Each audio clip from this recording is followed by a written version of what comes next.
What up, guys? It's Germa, bringing you another gameplay commentary. This time I am the spy on Hoodoo. This is defense on Hoodoo. I think this is the last part of Hoodoo. There's a few different parts. I think this is the last part. I jumped in, and they were here. So I'm using the Enforcer, the new spy revolver, using the Conniver's kunai, which is pretty much my default knife. I love the Conniver's kunai. And the Dead Ringer. I'm sorry. I promise you guys I'll give you a invisibility watch gameplay at some point, but I love the Dead Ringer so much I just can't help it.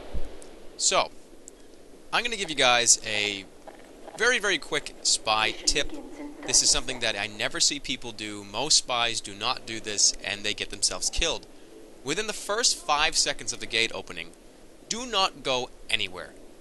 This is absolutely essential to succeeding in the first minute as a spy.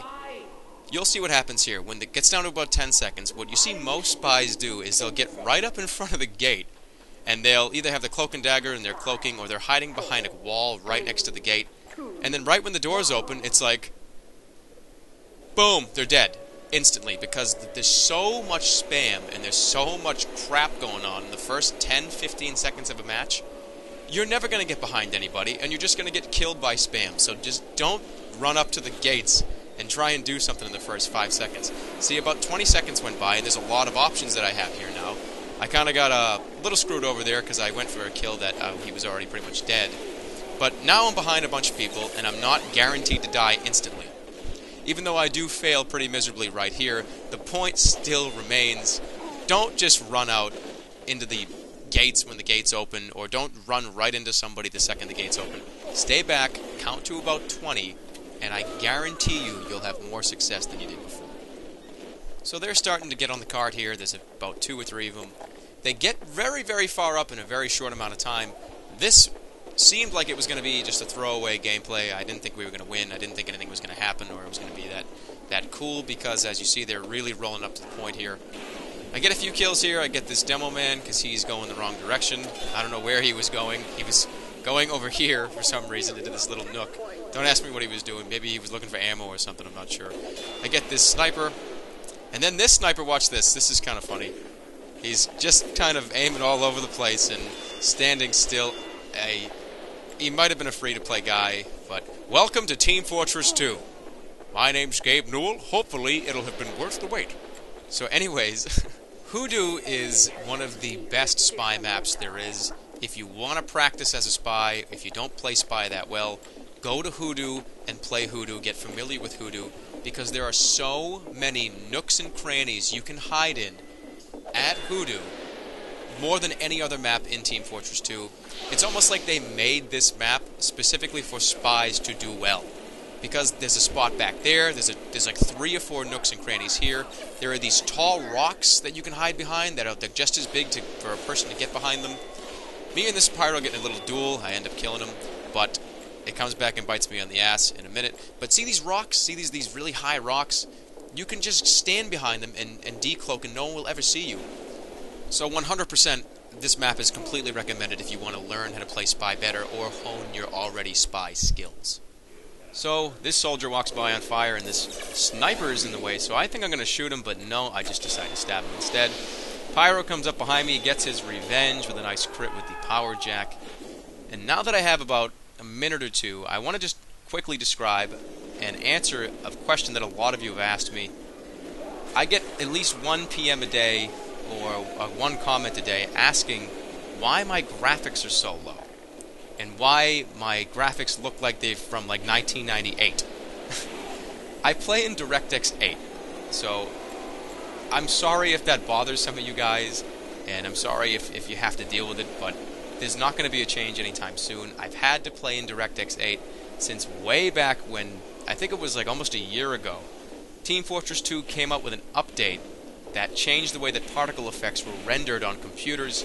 Medigun beams were changed, pyro flamethrowers were changed, teleporters got like a new glow effect. And when they did that, when I was in DirectX 9, my frames per second went down to like 25 or something ridiculous, when they used to be at like 60, 70, 80 frames per second.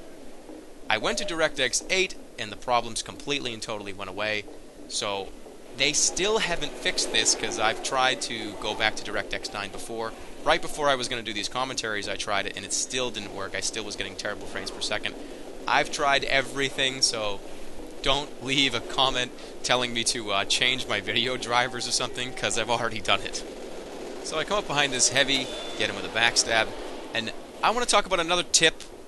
Look at what I have equipped right now as my disguise, as a medic. I'm using the bone saw right now. You can switch what weapon you're holding in the disguise if you hit B while you're holding your different weapons.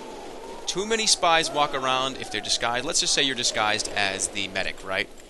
If you're walking around with a syringe gun out as the medic, as your disguise, people are going to know you're a spy, because what medic walks around with a syringe gun when there's no enemies around?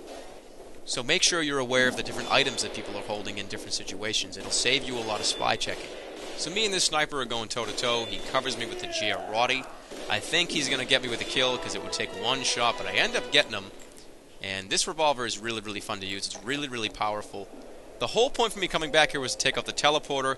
I figured it was going to take too long for the sapper, and I was right, because look at these people coming out to try and get me. I get away with my life intact, and I decloak right behind this rock. Like I told you before, this place is fantastic for decloaking because, look, nobody seems to know or care. So I'm following this line of people, and this is where the Dead Ringer shines, as you'll see in the next second or two here.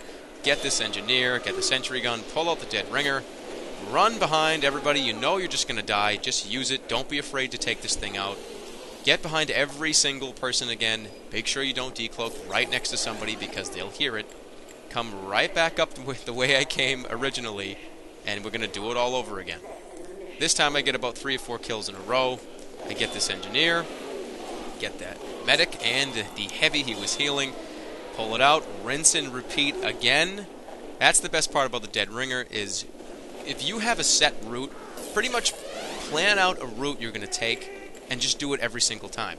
People are very, very ignorant to Dead Ringer spies. They never check, and they always lose their ground whenever they're looking for you. So I get that sniper, I get this scout, pull the Dead Ringer out, we turn around, we try and do it again.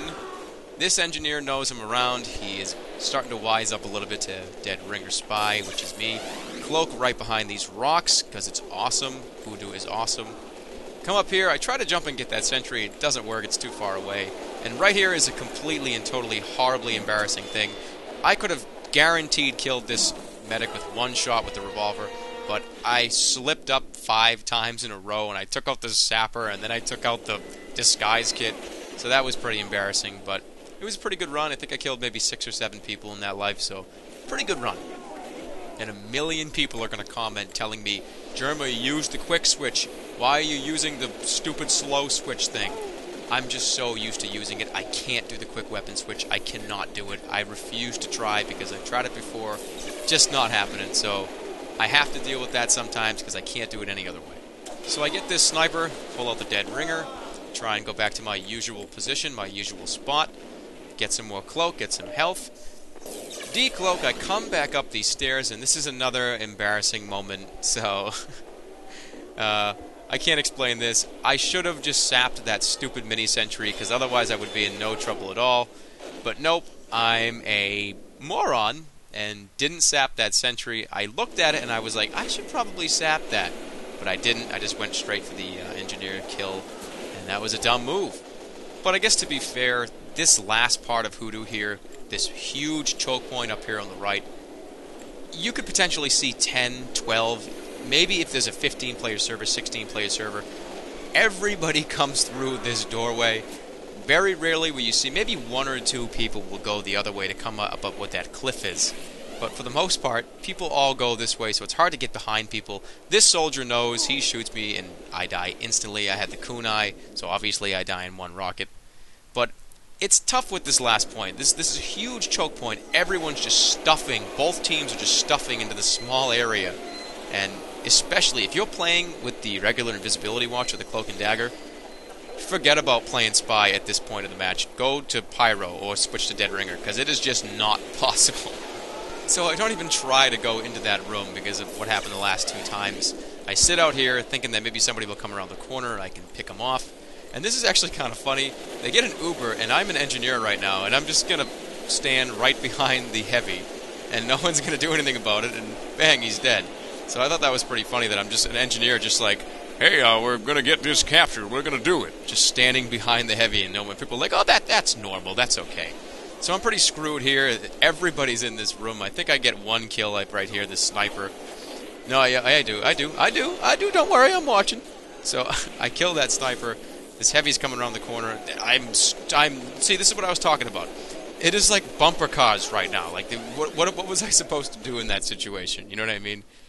I guess I could have gone up the stairs and around the corner or something. But there were a lot of people up in that room too, so I don't think that would have been successful either. And you saw what I was doing. I was like just smashing into people, just like a fucking fridge, like a walking fridge is pretty much what I was. So I come up around here, try to get the dead ringer out, try and make something happen with the last minute here. And this is the actual noise that I made when this happened. I kid you not. This is the exact noise that I made in this situation. You ready?